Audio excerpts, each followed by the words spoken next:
Hi YouTube జనాలు ఎలా ఉన్నారు? సో నేనైతే రాగి సంగటి రెసిపీ చూపించబోతున్నా. సో సాటర్డే ఆఫ్టర్ కార్తీక మాసం వచ్చే ఫస్ట్ సండే ఉంది కదా, మేమైతే మా హాస్టల్లో రాగి సంగటి విత్ చికెన్ కర్రీ చేసుకుందాం. సో ఆల్రెడీ నేను చికెన్ కర్రీ రెసిపీ అప్లోడ్ చేశాను. అండ్ ఇప్పుడైతే రాగి సంగటి రెసిపీ చూపించబోతున్నాను. This was the first time I'm doing this రాగి సంగటి. అండ్ ఆల్రెడీ మా హాస్టల్లో కొంచెం రైస్ ఉంటుంది కదా, రైస్ తెచ్చి మళ్ళీ ఉడకబెట్టాం. బికాస్ గట్టిగా ఉంటుంది కాబట్టి. సో ఈ లోపు రాగి పిండి ఒక 1 కప్ ఆఫ్ రాగి పిండికి 2 గ్లాసెస్ ఆఫ్ వాటర్ తీసుకోండి. సో అది మిక్స్ చేసుకొని వదిలేసుకోండి. సో ఆఫ్టర్ కొంచెం ఎంతో కొంత బెటర్గా కుక్ అవుతుంది కదా, ఆ కుక్ అయినప్పుడు మాత్రమే మీరు ఆల్రెడీ మిక్స్ చేసుకున్న రాగి పిండి వాటర్ ఉంటుంది కదా, అది వేసుకొని ఫుల్గా మిక్స్ చేయండి.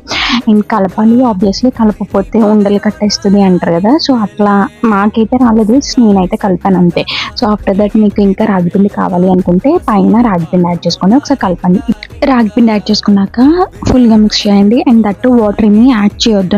నా బెస్ట్ ఆప్షన్ అయితే మాత్రం మేము వాటర్ యాడ్ చేయడం వల్ల కొంచెం ఎక్కువ టైం పట్టింది. వాటర్ యాడ్ చేయకుండా రైస్లో ఉన్న వాటరే వస్తుంది కదా, సో దాంతో బాగా కుక్ అయిపోద్ది. అండ్ రాగి పిండి కూడా కుక్ అవ్వడం చాలా ఫాస్ట్గానే కుక్ అయిపోద్ది కాబట్టి వాటర్ యాడ్ చేయకపోవడమే బెస్ట్.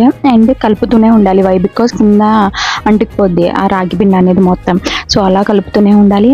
కుక్ అయిపోయింది అని ఎలా తెలుస్తుంది అంటే అది చాలా దగ్గరికి అయిపోద్ది, లైక్ గట్టిగా అయిపోద్ది. అప్పుడు మీకు కుక్ అయిపోయిందని తెలిసిపోద్ది. సో చల్లారబెట్టండి, అది ఆబ్వియస్లీ ఉండలు కట్టేస్తుంది. మీరు వేడిగా ఉన్నప్పుడు ఏమి ఉండలు కట్టక్కర్లేదు.